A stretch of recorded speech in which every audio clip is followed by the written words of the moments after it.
नमस्कार, आप देख रहे हैं अपना बिहार। मैं हूं आपके साथ विभा उपाध्याय। बुलेटिन की शुरुआत इस वक्त बड़ी खबर के साथ। नेता प्रतिपक्ष तेजस्वी यादव 10 दिसंबर से अपनी आभार यात्रा पर निकलने वाले हैं। तेजस्वी की आभार यात्रा पर बिहार में अब सियासत तेज हो गई है। समस्तीपुर से तेजस्वी की आभार यात्रा की शुरुआत होगी। तेजस्वी यादव इस यात्रा के दौरान कार्यकर्ताओं से संवाद करेंगे।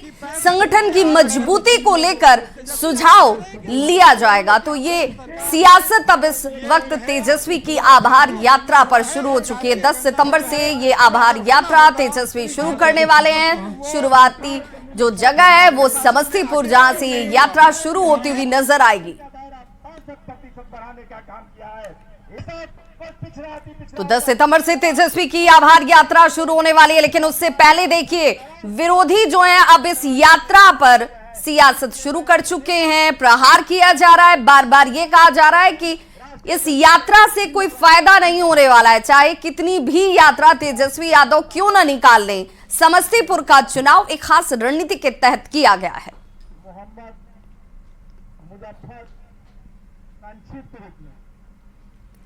तो तेजस्वी की आभार यात्रा पर अब सियासत इस वक्त शुरू हो चुकी है। 10 सितंबर से शुरुआत होने जा रही है तेजस्वी यादव की आभार यात्रा की। और इस यात्रा पर केंद्रीय गृह राज्य मंत्री नित्यानंद राय ने जमकर तंज कसा है। नित्यानंद राय ने कहा कि यात्रा से कोई फर्क ही नहीं पड़ने वाला। ये लोग लूट, खसोट और भ्रष्टाचार करने वाले लोग हैं और जनता इन्हें अब पहचान चुकी है। क्या होगा उससे? बिहार के लोग उनको अच्छी तरह से जानते हैं कि किस प्रकार से वह राजनीति बिहार के विकास और लोगों की सेवा के लिए नहीं, खुद अपने लिए, अपने परिवार के लिए करते हैं।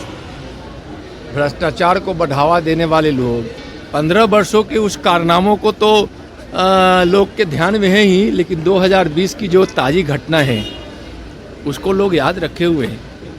इसलिए उनके उस आभार यात्रा या जो भी यात्रा, उससे कोई बिहार के लोगों पर फर्क पड़ने वाला नहीं। तो तेजस्वी यादव की आभार यात्रा पर प्रशांत किशोर ने जोरदार हमला किया। प्रशांत किशोर ने कहा कि तेजस्वी किसी भी विधानसभा क्षेत्र में पैदल चलकर दिखा दें। तेजस्वी यात्रा पर क्या निकलेंगे, 25 गाड़ी आगे और फिर 25 गाड़ियां पीछे चलेंगी। एयर कंडीशन बस में सवार होकर निकलने वाले ये लोग यात्रा के जरिए सिर्फ और सिर्फ अपना हित साध सकते हैं। तेजस्वी यादव दम हो तो किसी एक विधानसभा क्षेत्र में पैदल चल के दिखा दे। यात्रा को क्या निकलेंगे, 25 गाड़ी आगे, 25 गाड़ी पीछे, एयर कंडीशन बस में बैठ के खाने का 2-4 फोटो जारी करेंगे, 2 मुरेठा बांधेंगे, 4 लोगों को गाली गलौज करेंगे, कहानी खत्म। फिर लोगों को भरमाएंगे कि हम सरकारी नौकरी दे देंगे। देखिए ये लोगों को कैसे मूर्ख बनाते हैं ये लोग। तो नेता प्रतिपक्ष तेजस्वी यादव की यात्रा पर प्रशांत किशोर ने जैसे ही तंज कसा, आरजेडी ने प्रशांत किशोर पर इसे लेकर जोरदार हमला किया। आरजेडी ने कहा कि तेजस्वी मीडिया में बने रहना चाहते हैं, ऐसा नहीं है। बिहार की जनता श्री तेजस्वी यादव जी में अपना भविष्य देख रही है। जनता शोर मचा रही है कि तेजस्वी सरकार बने, जिससे रोजगार मिले, जिससे लोगों का भलाई हो। लेकिन कुछ लोग शोर मचा रहे हैं राजनीति में, तेजस्वी यादव जी के ऊपर हमला करके, तेजस्वी यादव जी पर बयान दे करके अपना मीडिया में खबर बनाए रखना चाहते हैं। इससे क्या होने वाला है? और जनता मालिक होती है, लोकतंत्र में जनता जनार्दन है। अगर इतनी हैसियत है तो लोकसभा का चुनाव लड़ लेते। तो आरजेडी की तरफ से मृत्युंजय तिवारी को आप सुन रहे थे, जिन्होंने साफ कहा कि जो लोग बयान दे रहे हैं तेजस्वी यादव की इस यात्रा को लेकर, वो लोग सिर्फ मीडिया में बने रहने की कोशिश मात्र कर रहे हैं। आरजेडी में बैठकों का सिलसिला लगातार जारी है। सोमवार को तेजस्वी ने किसान प्रकोष्ठ के साथ बैठक की। बुधवार को आरजेडी प्रमुख लालू प्रसाद पार्टी के सभी 4 सांसदों के साथ, सभी विधायकों, विधान परिषद सदस्यों के साथ बैठक करने वाले हैं। इस बैठक में पार्टी के बड़े नेताओं की मौजूदगी आपको नजर आएगी। इस बैठक की अध्यक्षता खुद लालू प्रसाद और तेजस्वी यादव करते हुए दिखेंगे। बैठक में तेजस्वी की आभार यात्रा और विधानसभा चुनाव को लेकर रणनीति पर भी चर्चा होगी। राबिया आवाज से इस खबर पर ज्यादा जानकारी दे रहे हैं न्यूज 18 संवाददाता अमित कुमार। दिल्ली में बैठकों का दौर जारी है। कवि तेजस्वी यादव तो अब लालू प्रसाद यादव जो हैं वो एक महत्वपूर्ण बैठक करने वाले हैं। कल यह बैठक जो है वो 10 सर्कुलर रोड, जहां की मैं तस्वीर दिखा रहा हूं, यहीं पे बैठक बुलाई गई है। लालू प्रसाद यादव आरजेडी के राष्ट्रीय अध्यक्ष हैं और इन्होंने ये बैठक बुलाई है जिसमें पार्टी के सभी 4 सांसदों के अलावा सभी विधायक, सभी विधान पार्षद को बुलाया गया है। साथ ही साथ इस बैठक में पार्टी के तमाम जो बड़े नेता हैं उनको भी शामिल होने को कहा गया है और ये भी कहा गया है कि इस बैठक में जो है तेजस्वी यादव और लालू यादव जो है वही नेतृत्व करेंगे। राबड़ी देवी भी उपस्थित होंगी और बड़ी बात ये भी है कि इस बैठक का उद्देश्य जो है तेजस्वी यादव जो निकलने वाले हैं वार यात्रा पे, उससे रिलेटेड इसमें बातें होंगी और साथ ही साथ कहें तो जो आगामी विधानसभा चुनाव है उसको लेकर के भी रणनीति बनाई जाएगी। तो कह सकते हैं कि आरजेडी जो है वो पूरे तौर पे चुनाव मूड में आ गई है और इसकी तस्वीर जो है वो कल देखने को मिलेगी। पहली तस्वीर देखने को मिलेगी जब बैठक में आगामी बिहार विधानसभा चुनाव को लेकर के चर्चा होगी और रणनीति तैयार की जाएगी। दूसरी तरफ जो आभार यात्रा तेजस्वी निकालने वाले हैं जिसकी शुरुआत समस्तीपुर से होनी है, तो उसमें जो है कैसे इस आभार यात्रा को सफल बनाना है, कैसे कार्यकर्ताओं को कनेक्ट करना है, आम लोग जो है उनके बीच जब तेजस्वी जाएंगे तो कैसे उन तक जो है आम जो लोग हैं उन तक तेजस्वी की बातों को मजबूती से पहुंचानी है। तमाम चीज़ों पर चर्चा होगी और आगामी चुनाव को लेकर के भी कह सकते हैं कि बड़े फैसले लिए जाने हैं और लालू प्रसाद यादव और तेजस्वी यादव जो है वो अहम ये निर्णय लेंगे। अमित कुमार, न्यूज 18 पटना।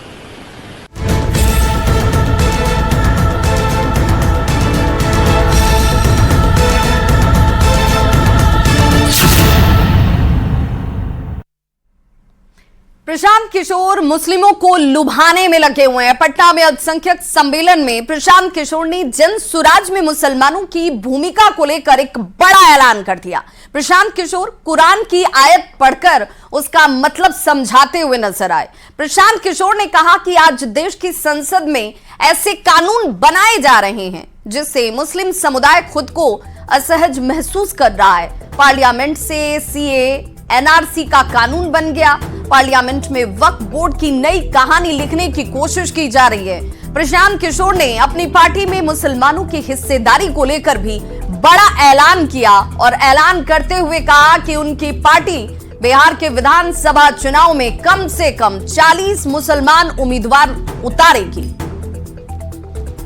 की इस मजलिस में आने की इसलिए जरूरत है कि जिस कौम ने, आपके पुरखों ने अपने खून पसीने से इस देश की आजादी में, इस देश को बनाने में कुर्बानी दी, उसी देश के पार्लियामेंट में, उसी देश के पार्लियामेंट से ऐसे कानून बनाए जा रहे हैं जिससे मुसलमानों का एक बड़ा वर्ग अपने आप को असहज महसूस कर रहा है। उसी पार्लियामेंट से सीए एनआरसी का कानून बन गया। उसी पार्लियामेंट से वक्फ बोर्ड की नई कहानी लिखने की कोशिश की जा रही है। इसलिए यह मशवरे का वक्त है। वो विचारधारा आधारित व्यवस्था है। आपकी लड़ाई भाजपा से नहीं है, आपकी लड़ाई मोदी शाह से नहीं है, आपकी लड़ाई संघ से है जो विचारधारा आधारित व्यवस्था है। एमवाई समीकरण होगा तो उससे हम लोग भाजपा को हरा देंगे, लेकिन उस सारे समीकरण से आप भाजपा को अभी तक नहीं हरा पाए। ऐसा क्यों? ऐसा इसलिए कि अब एमवाई समीकरण कहीं बचा ही नहीं है। समाज के लोग उसको वोट देते हैं, लेकिन जैसे ही मुसलमान खड़ा होता है तो आधे से ज्यादा वाई समाज के लोग हिंदू मुसलमान के नाम पर जाकर भाजपा को वोट देता है। आप हमारे लिए, जन सुराज के लिए किरासन तेल नहीं है। तो आरजेडी के राज्यसभा सांसद मनोज झा ने प्रशांत किशोर पर जमकर निशाना साधा है। मनोज झा ने कहा कि एनआरसी पर सबसे ज्यादा मुखर अगर कोई रहा तो वो आरजेडी था। प्रशांत किशोर संसद की कार्यवाही देख लें और उसके लिए उनके ज्यादा आवश्यक नहीं है कि वो अगर इसे देखे तो उन्हें समझ ना आ पाए कि आखिर हुआ क्या था। मनोज झा ने प्रशांत किशोर के चरित्र को विरोधाभासी बताया। सामाजिक न्याय, सामाजिक सुधार के लिए जो पोस्चरिंग चाहिए, जज्बा चाहिए, वो भी प्रशांत किशोर को पैदा करना होगा। प्रशांत जी CA/NRC पे राष्ट्रीय जनता दल सबसे ज्यादा मुखर था। थोड़ी संसद की प्रोसीडिंग्स देख लें, उनके लिए आवश्यक है। फिर वक्फ को लेकर के और कुछ नहीं, वक्फ के जो JPC है उसके चेयरमैन से पूछ लें, जगदम्बिका पाल से। मतलब कमाल का विरोधाभास देख रहा हूं मैं। प्रशांत जी कहते हैं तेजस्वी जी मायने नहीं रखते, और 2 घंटा एम्बेडेड मीडिया में जब बात करते हैं, अपनों जैसे की मीडिया में बात करते हैं, अपनी मीडिया में बात करते हैं, तो 1 घंटा 53 मिनट तेजस्वी जी पर बोलते हैं। कमाल है भाई, ऐसा विरोधाभासी चरित्र हमने नहीं देखा। रही बात नुमाइंदगी मुसल, तो लालू जी के टाइम से आज तक मैं समझता हूं कि देश में कम ही ऐसे लोग हुए। बाबरी मस्जिद पे सबकी बोलती बंद हो गई थी, लालू जी की नहीं हुई। तो एक जो सामाजिक न्याय, सामाजिक सौहार्द के लिए जो एक पोस्चरिंग चाहिए ना, एक जज्बा चाहिए, अभी वो पैदा करना होगा उनको। मैं इतना ही कह सकता हूं। तो आरजेडी के सांसद मनोज झा को आप सुन रहे थे। तो आरजेडी के साथ साथ जेडीयू ने भी प्रशांत किशोर की मंशा पर सवाल उठाए हैं। जेडीयू MLC खालिद अनवर और आरजेडी के प्रवक्ता एजाज अहमद ने कहा कि प्रशांत किशोर राजनीतिक फायदे के लिए मुसलमानों को बरगलाने में लगे हैं। आकर के ये समझाने की कोशिश कर रहा है कि मैं आपका हमदर्द हूं, मैं आपके साथ खड़ा हूं। उनकी क्रेडिबिलिटी और उनके कमिटमेंट पे सवाल खड़ा होगा।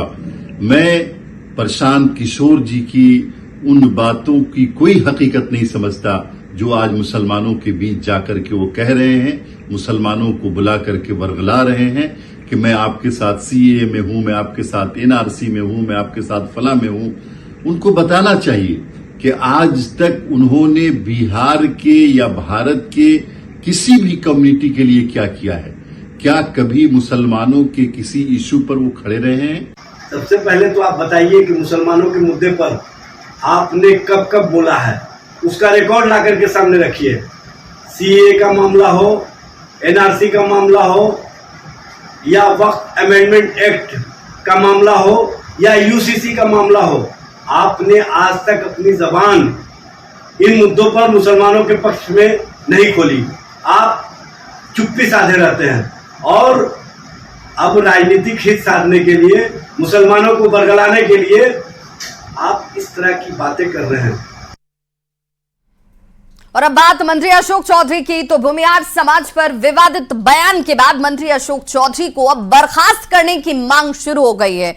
सवर्ण सेना ने अशोक चौधरी को बर्खास्त करने की मांग की। सवर्ण सेना ने अशोक चौधरी के बयान पर विरोध जाहिर करते हुए एक पोस्टर देखिए पटना में लगाया और इसी पोस्टर का जायजा लिया न्यूज़ 18 संवाददाता अमित कुमार ने। भूमिहार समाज को लेकर के अशोक चौधरी ने एक बयान दिया और अब इस बयान का पुरजोर विरोध जो है, चौतरफा विरोध जो है वो हो रहा है। और यहाँ देख सकते हैं कि पटना के जो ये आयकर गोलंबर है और यहाँ के अलावा पटना में कई जगहों पे इस तरह से पोस्टर लगाया गया है जिसमें साफ तौर पे ये इन बातों का उल्लेख किया गया है कि NDA को वोट भी दे भूमिहार और अपमान भी भूमिहार, दोनों संभव नहीं है। रावण रूपी अहंकारी मंत्री अशोक चौधरी का घमंड तोड़ेंगे बिहार का भूमिहार समाज। तो यहाँ पे देख सकते हैं कि अशोक चौधरी को लेकर के आक्रोश दिखाया गया है और अशोक चौधरी को जो है वो रावण रूपी जो है वो इस पोस्टर में बताया गया है। यहाँ पे ये भी लिखा गया है कि अहंकार का होगा अंत, जातिवादी मानसिकता वाले मंत्री को बर्खास्त करने की मांग उठी है। यानी कि नीतीश कुमार से, मुख्यमंत्री से जो है वो ये मांग किया है भूमिहार जाति के लोगों ने कि आप जातिवादी मानसिकता वाले मंत्री जो हैं अशोक चौधरी, उनको बर्खास्त कीजिए, अपने कैबिनेट से उन्हें बाहर कीजिए। जब तक बर्खास्त नहीं तब तक बर्दाश्त नहीं करेंगे। और ये पोस्टर जो है पुरुषोत्तम राज राष्ट्रीय प्रवक्ता हैं स्वर्ण सेना के, इनके तरफ से लगाई गई है। और कहीं कहीं कह सकते हैं कि एक तरफ जहां भूमिहार समाज से आने वाले जो राजनेता हैं वो विरोध कर रहे हैं, दूसरी तरफ यहाँ पे ये जो है पुरुषोत्तम राष्ट्रीय प्रवक्ता जो है स्वर्ण सेना, उसके तरफ से ये विरोध जो है वो किया गया है। और जगह जगह पटना में इस तरह से पोस्टर लगा करके अशोक चौधरी को कहीं न कहीं नीतीश कुमार पे ये दबाव बनाया जा रहा है कि वो अपने कैबिनेट से अशोक चौधरी को बाहर निकालें, अन्यथा ये विरोध प्रदर्शन आगे भी जारी रहेगा। बहरहाल देखना यही होगा कि नीतीश कुमार जो है इस तरह से जो विरोध प्रदर्शन हो रहा है अशोक चौधरी को लेकर के, उस पर आगे क्या एक्शन लेते भी हैं या नहीं। अमित कुमार, न्यूज 18 पटना। स्वास्थ्य मंत्री और पश्चिम बंगाल प्रभारी मंगल पांडे ने ममता बनर्जी की सरकार पर जमकर भड़ास निकाली। मंगल पांडे ने कहा कि बंगाल में सरकार नाम की कोई चीज रह ही नहीं गई है, अब दिखावे में ममता सरकार कानून ला रही है, इससे कहीं कोई फर्क पड़ने वाला नहीं। देखिए, बंगाल की स्थिति अराजक है, भयावह है, कंट्रोल से बाहर है और पिछले कुछ वर्षों के जो अपराध का सिलसिला और तांडव रहा है वो बहुत साफ बताता है कि पश्चिम बंगाल में माँ और बहनों की इज्जत और अस्मिता सुरक्षित नहीं है। कानून तो सब बना हुआ है ममता दीदी, कोई ऐसा थोड़ी ही है कि भारत के संविधान में जो लोग कुकर्म करते हैं, जो लोग अपराध करते हैं, उनके लिए नियम कानून नहीं बना हुआ। आप तो नियम कानून क्रियान्वित नहीं करती, आपकी पुलिस तो नियम कानून का धज्जी उड़ाने में लगी रहती है। फिर किस नए नियम की बात कर रहे हैं? कोई भी नया नियम केवल आंख पे पर्दा डालना है। तो आरक्षण और जातीय गणना के मुद्दे पर तेजस्वी यादव के धरने पर जल संसाधन मंत्री विजय चौधरी ने तंज कसा। विजय चौधरी ने कहा कि तेजस्वी के धरने का मतलब सिर्फ और सिर्फ राजनीति करना है, वे बिना कारण क्रेडिट लेने की होड़ में लगे हैं। सहमत थे, ये सोच और गरीबों को हक दिलाने की बात की शुरुआत, पहल और निर्णय ये सिर्फ और सिर्फ नीतीश कुमार का था कि ये जो मुख्यमंत्री ने बढ़ा हुआ आरक्षण सीमा लागू कर दिया, अब सब लोगों को लग रहा है कि अब इस श्रेय लेने में हम कैसे घुस जाए। तो भाई जनता तो सब कुछ देख समझ चुकी है ना। ये इस तरह से उनका अकारण जबरदस्ती श्रेय लेने का प्रयास सफल नहीं होने वाला है, ये उनको समझना चाहिए। और बड़ी खबर इस वक्त मुजफ्फरपुर से आ रही है, जहां संदिग्ध मौत मामले में पुलिस की तरफ से बड़ा बयान दिया गया है। जहरीली शराब से शख्स की मौत नहीं हुई है, पुलिस ये दावा कर रही है। मारपीट में इस शख्स की जान गई।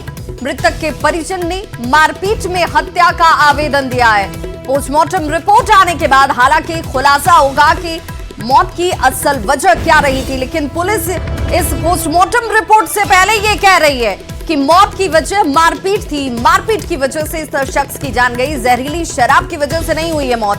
सदर थाना क्षेत्र के भिखनपुरा के अनिल शर्मा की संदिग्ध मौत के बाद ये सवाल उठ रहे थे। परिजनों ने जहरीली शराब से मौत का आरोप लगाया, लेकिन पुलिस की थ्योरी बिल्कुल इससे अलग है। पुलिस कह रही है कि जहरीली शराब से इस शख्स की मौत नहीं हुई है। बेसिस पे और न्यूज़ चैनल्स पे एक रिपोर्ट चलाई जा रही है, खबर चलाई जा रही है कि सदर थाना अंतर्गत दिगरा क्षेत्र में कुछ लोगों की जहरीली शराब पीने से मृत्यु हुई है। हम लोग के द्वारा लगातार इसकी जांच की जा रही है, टीम भी इसमें लगातार काम कर रही है। कहीं अभी तक हमको जहरीली शराब से संबंधित मृत्यु होने के प्रमाण नहीं मिले हैं। और जो एक व्यक्ति का मृत्यु हुआ है वो भिखनपुर में एक फैक्ट्री के पास में उसकी डेड बॉडी मिली थी और उसके संबंध में हमने जाँच की है। तो उसकी पत्नी से बात हुई है, पत्नी ने इसमें FIR भी दर्ज कराया है और FIR में उसने बोला है कि कुछ लोगों के साथ में उस व्यक्ति की मारपीट हुई थी, मारपीट के क्रम में उसकी मृत्यु हुई है। तो वहीं नौसेना जासूसी कांड के तार अब बिहार के सीमांचल से जुड़ चुके हैं। सूत्र ये कह रहे हैं कि नौसेना के जवानों को हनी ट्रैप में फंसाकर पाकिस्तान से कहीं ना कहीं जासूसी करवाया गया। इस मामले में एक बड़ा खुलासा ये हुआ कि अब जासूसी कांड बिहार से भी जुड़ चुका है। अब NIA के रडार पर सीमांचल के कुछ संदिग्ध भी आ चुके हैं। जासूसी में विदेशी फंड का इस्तेमाल किया गया, इस विदेशी फंडिंग की तफ्तीश शुरू कर दी गई है। सीमांचल का अररिया जिला राष्ट्रीय जांच एजेंसी NIA के रडार पर है। दरअसल बिहार के किशनगंज और अररिया के कुछ संदिग्ध लोग क्रिप्टो करेंसी के मार्फत विदेशी फंडिंग प्राप्त करने वाले कुछ लोग जो हैं दरअसल रडार पर हैं। सूत्रों के मुताबिक पाकिस्तान से इस मामले से कनेक्शन जुड़ा हुआ बताया जा रहा है। भारतीय नौसेना से जुड़े मामले में जासूसी और विदेशी कनेक्शन मामले में पिछले 2 सालों से एनआईए जो है दरअसल तफ्तीश कर रही है। बता दें कि पिछले कुछ दिनों पहले हुई सर्च ऑपरेशन के दौरान उससे जुड़े मामले में कई सबूत मिले हैं। केंद्रीय जांच एजेंसी एनआईए के सूत्र के मुताबिक ये खबर पाकिस्तान आईएसआई जासूसी गिरोह के जरिए विशाखापट्टनम गोपनीय रक्षा जानकारी लीक करने के मामले में 7 राज्यों में 16 ठिकानों पर सर्च हुई थी। तफ्तीश के दौरान एनआईए की टीम ने 22 मोबाइल संवेदनशील दस्तावेज और अन्य चीज़ों को जब्त किया था। एनआईए मुख्यालय में कार्यरत आधिकारिक सूत्र के मुताबिक इस मामले में तफ्तीश का दायरा बढ़ रहा है और अब सीमांचल के अररिया के कुछ संदिग्ध लोग भी इसके रडार पर हैं। ऐसे में सीमांचल का जो अररिया है वो एनआईए के रडार पर है और दिल्ली से आई और मंकी पॉक्स को लेकर स्वास्थ्य विभाग और पटना जिला प्रशासन पूरी तरह से इस वक्त अलर्ट मोड पर है और एयरपोर्ट पर हेल्थ डेस्क लगा दिए गए हैं ताकि अंतर्राष्ट्रीय यात्रियों की जांच शुरू की जा सके और अब ये जांच भी होनी शुरू हो गई है। अफ्रीका, बांग्लादेश, पाकिस्तान समेत कई देशों में मंकी पॉक्स के मरीज मिलने के बाद भारत सरकार पूरी तरह से अलर्ट पर है। वहीं बिहार सरकार ने भी अलर्ट जारी कर दिया है और पटना की बात करेंगे अगर, पटना एयरपोर्ट पर मंकी पॉक्स की जांच शुरू हो गई है। यानी जो इंटरनेशनल यात्री आने वाले हैं उनकी लगातार एक तरह से जांच पड़ताल की जा रही है कि उनकी ट्रेवल हिस्ट्री क्या है। क्या निर्देश मिला है आप लोगों को? हम लोग को जो इंटरनेशनल ट्रैवलर है उन लोग का पेशेंट हिस्ट्री लेना है 21 दिन का, कि वो कहाँ रहे, किसी मंकी पॉक्स के संदिग्ध के संपर्क में तो नहीं आए, इंडिया में आए तो इंडिया में कहाँ रहेंगे, अगर उनको कोई सिम्टम है तो उनको यहाँ से एनएमसीएच भेजा जाएगा। कितने शिफ्ट में ड्यूटी है? 2 शिफ्ट में ड्यूटी है, 8 बजे से 2 बजे तक है और फिर 2 बजे से 8 बजे तक ड्यूटी है हम लोग की। आप लोगों को क्या बताया गया? हम लोग को बताया गया इंटरनेशनल ट्रैवलर जो है उनका 21 दिन का हम लोग को हिस्ट्री लेना है। तो हिस्ट्री से पता चलेगा वो कहाँ रहे, कहाँ ठहरे, किसी मरीज के संपर्क में तो नहीं आए।